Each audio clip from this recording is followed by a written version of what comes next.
నమస్తే. తెలంగాణ రాష్ట్రం నాగర్ కర్నూలు జిల్లా కుమ్మెర జాతర వద్ద జరిగిన ఘటన అమానవీయమైనది.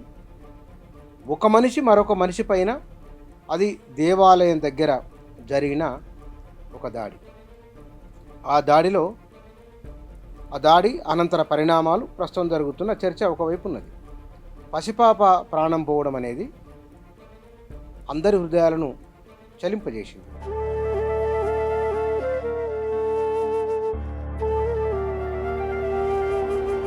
ఈ కుమ్మెర ఘటన నేపథ్యాన్ని కొంచెం పూర్వాపరాలను కొంత పరిశీలిస్తే కనుక అక్కడ జరిగిన ఘటనకు బయటికి కనబడుతున్న కారణం ఏమిటి, కనపడని కారణాలు ఏమిటి, కొంత లోతుగా చూద్దాం.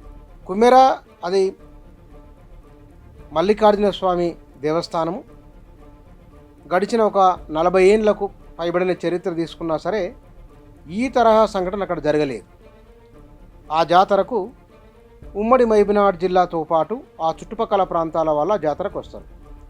ప్రధానంగా వ్యవసాయ కూలీలు, వ్యవసాయదారులు, వ్యవసాయ అనుబంధం వీటితో ఉన్నవారు ఆ జాతరకు ఎక్కువ వస్తారు. ఇవాళంటే వాహన సదుపాయం వచ్చింది కాబట్టి కార్లు, ద్విచక్ర వాహనాలపైన వెళ్తున్నారు. ఒకప్పుడు ఎద్దుల బండ్లు ప్రధానమైన ప్రయాణ సాధన, తర్వాత ట్రాక్టర్లు వచ్చినాయి. కొన్ని వేల మంది అక్కడికి వస్తారు. ఎంత జనాలు వచ్చినా సరే ఆ గుడి ప్రధాన మెట్టు నుంచి మొదలుకుంటే పైన గుండం వరకు ఎలాంటి గందరగోళం, ఘర్షణ ఉండదు. మరి వాళ్ళు ఎందుకు జరిగింది ఒక ప్రశ్న. 2 కారణాలు దీనికి కనబడుతున్నాయి. ఈ కారణాలలో తెలంగాణ రాష్ట్రం వచ్చిన తర్వాత గ్రామీణ స్థాయి ప్రజలకు వారి జీవన స్థితిగతుల్లో మార్పులు వచ్చినాయి. ఆ మార్పు బీసీలలో ఉన్నది, ఎస్సీలలో ప్రధానంగా ఎస్సీ ఎస్టీలలో కనబడుతున్నది. అది ప్రభుత్వం అమలు చేసిన పథకాలు కావచ్చు, నగదు బదిలీ లాంటి స్కీములు, ఇవి ఒక అంశం అయితే, రెండవది రియల్ ఎస్టేట్ విస్తరించడము, సేవా రంగాలు విస్తరించడము, డిగ్రీ ఇంటర్మీడియట్ చదువుకున్న వారికి సమీప పట్టణాల్లో ఏదో రకమైన ఉపాధి దొరకడము, ఇవి కనబడుతున్న అంశాలు. దీంతో పాటుగా వ్యవసాయ నీళ్లు రావడం వలన వ్యవసాయ రంగంలో వచ్చిన మార్పులు, కొంత డబ్బులు ప్రజల చేతుల్లో ఉంటున్నాయి.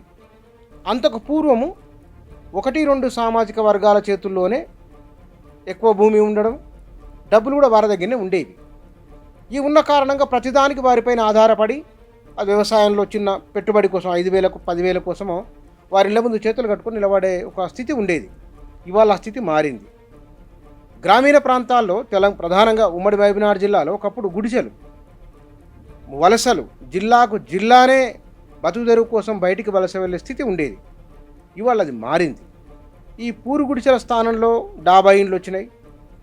ప్రభుత్వ సాయంతో కట్టుకుని నిర్మాణం చేసుకున్న ఇండ్లు ఉన్నాయి. మొత్తంగానే జీవన శైలి మారి ఒకప్పుడు మధ్యతరగతిగా ఉన్న వారితో సమానంగా బీసీలు, ఆ తర్వాత ఎస్సీలు ఎదుగుతున్నారు. బహుశా ఈ ఎదుగుతున్న ఈ సందర్భాన్ని అప్పటికే ఎదుగున్న వాళ్ళు తమతో సమానంగా ఉంటారా, తమతో పోటీ పడతారా అనే ఒక మానసిక భావన ఉన్నది. ఆ భావనకు కేంద్రస్థానమైన కులం ఉన్నది. అంటే కులము, సంపద, ఈ 2 ప్రధానమైనవి. అక్కడ జాతరలో జరిగింది ఏమిటి? జాతరలో జరిగింది ఆమె ఒకటే ఊరికి సంబంధించిన వాళ్ళు.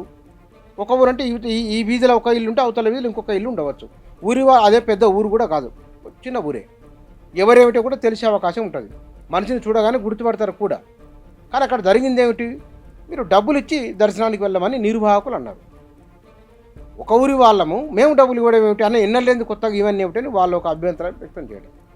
మాకే ఎదురు తిరుగుతారా, మమ్మల్నే ప్రశ్నిస్తారా అనే ఒక భావన వీళ్ళకి వచ్చింది. ఎవరు వీళ్ళు? శూద్రాగ్ర వర్ణము. అంటే తమకు ఎదురు తిరుగుతారా అనే ఒక అహంకారపూరితమైన ధోరణి ఒకవైపు ఉంటే, రెండొక వైపున మేమెందుకు తక్కువ, ఎక్కడ తక్కువ అనే ఒక ఆత్మగౌరవం ఇటువైపు ఉన్నది. ఇక్కడ వస్తున్న ఘర్షణ.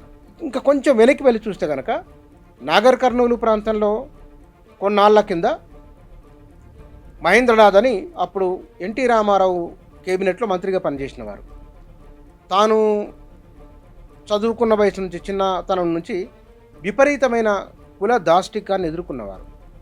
ఆయన న్యాయవాదిగా ఆ తర్వాత ఆ ప్రాంతంలో దళితుల్లో విపరీతమైన చైతన్యానికి కారకులు కావటం. ఈ కారణంగా అక్కడ దళిత చైతన్యం ప్రధానంగా ఎస్సీలలో చాలా ఎక్కువ స్థాయిలో ఉంటుంది. ఈ ఉమ్మడి రాష్ట్రంలో, ఉమ్మడి ఆంధ్రప్రదేశ్‌లో ఎక్కడా లేనటువంటి చైతన్యం అక్కడ నాగర్ కర్నూల్ ఆ ప్రాంతంలో ఉంటది. దాంతో ఇంకా కొంచెం దానికి వెనక్కి వెళ్తే గనక ఈద్దా సయ్యవార్ అని నల్గొండ, ఈ నాగర్ కర్నూలు, ఈ మహబూబ్‌నగర్ జిల్లాలో గురులయ్య గారు అని అంటారు.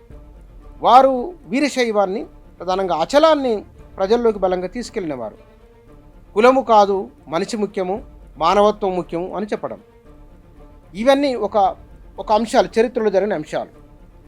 మరొక అంశం వీరశైవం. మల్లికార్జున స్వామి అంటే వీరశైవం, శివుడు వీరశైవం ప్రతీక.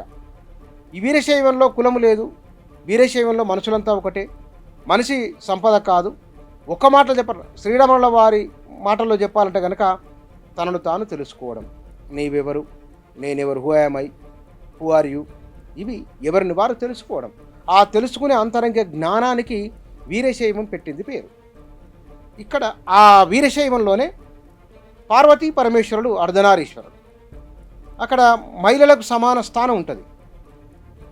విషాదం ఏమిటంటే ఏ కులభావన ఉండకూడదని వీరశైవం చెప్పిందో, ఏ కులభావన లేదా తారతమ్య భేదాలు ఉండకూడదని చెప్పిన దేవుడు ఎక్కడైతే ఉన్నాడో అక్కడనే మహిళలపైన, అక్కడనే దళిత్, బీసీ అత్యంత ఈ నిచ్చెనమెట్ల వ్యవస్థలో అత్యంత అట్టడుగున ఉన్న వారిపైన దాడి జరిగింది. ఈ దాడి అంటే సమాజంలో అర్థం చేసుకునే తీరు, సమాజంలో వచ్చిన మార్పు, గతాన్ని సమాజం మర్చిపోయిన తీరు, ఇవన్నీ ఉన్నాయి.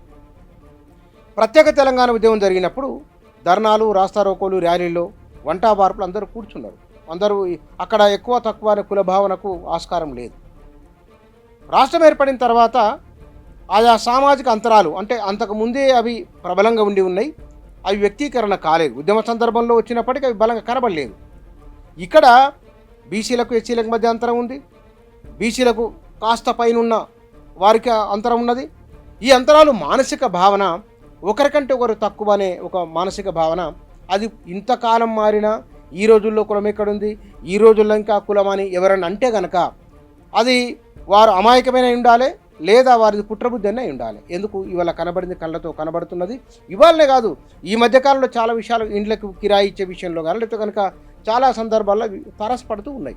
మరి నిజంగా అందరూ అట్లాగే ఉన్నారా? లేరు, అందరూ అట్లా లేరు. శూద్రాగ్రవర్ణంలో కూడా కుల పట్టింపు లేని వారు ఉన్నారు. ఈ ఎన్నాళ్ళు ఈ కులం దీన్ని వదిలించుకోవాలనే ఆలోచన ఉన్నవారు ఉన్నారు, మంచి బుద్ధి గలవారు ఉన్నారు. అందులో లేరని కాదు, కులాంతర వివాహాలు చేసుకొని 10 మందికి ఆదర్శంగా నిలబడుతున్న వారు ఉన్నారు, చాలామంది ఉన్నారు. కానీ జరిగిన ఘటన అంటే గతకాలపు అగ్రకుల లేదా అగ్రకుల తత్వంతో కూడిన భూస్వామ్య భావజాలం కలిగిన వారు, తాము ఎక్కువనే భావన కలిగిన వారు ఆధునిక సమాజంలోనూ ఉన్నారు. ఉండడమే కాదు, వారి దురంకార పూరిత చర్యలను కూడా చూపిస్తూ ఉన్నారు అనే దానికి కుమ్మెర ఒక ఉదాహరణ. ఆ ఘటన జరిగిన వెంటనే మొత్తం బీసీలు, ఎస్సీ సంఘాలు, అన్ని సంఘాల వారు అక్కడికి వెళ్ళడం, ప్రభుత్వ యంత్రాంగం, ప్రజాప్రతినిధులు వాళ్ళు కూడా వెళ్ళడం. ఇక్కడ ఇవన్నీ మన దగ్గర జరిగిన ఒక ఘటన. ఇదే సందర్భంలో, ఇదే వారంలో మహారాష్ట్రలో మరో ఘటన జరిగింది. మహారాష్ట్రలో సౌందాళ ఊరి పేరు, అహల్యనగర్ జిల్లాలో ఉంది ఊరు. ఆ ఊరి గ్రామసభ ఒక తీర్మానం చేసింది, తమ ఊరిలో కుల ప్రస్తావన తీసుకొస్తే కనుక, తమ ఊరిలో కులం గురించి మాట్లాడితే కనుక వారిపైన తీవ్ర చర్యలు ఉంటాయి అని గ్రామసభ తీర్మానం చేసింది. అంటే ఈ దేశంలో బహుశా మొట్టమొదటిసారి కులాన్ని బహిష్కరించిన గ్రామం సౌందాల. మన దగ్గర దేవునికి దగ్గర పోతే జరిగిన దాడి ఒకవైపున. అంటే మహారాష్ట్రలో ఎందుకు అట్లా జరిగింది? మహారాష్ట్రకున్న పరంపర ఉన్నది. ఆ పరంపర అది ఛత్రపతి శివాజీ మహారాజ్, ఛత్రపతి సాహు మహారాజ్, ఆ పరంపర మహాత్మా జ్యోతిరావు పూలే, ఆ పరంపర బాబాసాహెబ్ అంబేద్కర్ వరకు కొనసాగుతూ వస్తున్నది. అందుకే అక్కడ ఆ చైతన్యం ఉన్నది. అక్కడ శ్రీ వైష్ణవంలో వచ్చిన ఒకానొక మార్పు కూడా ఆ కుల భావనను తొలగించడానికి ప్రబలమైన కారణమైంది. అందుకే ఒక గ్రామం ఈ దేశంలోనే మొదటిసారిగా కులాన్ని బహిష్కరించింది, మొత్తం ఊరే కులాన్ని నిషేధించింది. ఇక్కడ ఈ 2 గ్రామాలు, ఈ 2 పక్కపక్క రాష్ట్రాలు, తెలంగాణ, మహారాష్ట్ర, అక్కడ ఓ గ్రామం, ఇక్కడ గ్రామమే. కానీ భారతదేశంలో ఉన్న అది కుల వ్యవస్థలో ఉన్న 2 గ్రామాల్లో జరిగిన 2 ఘటనలు.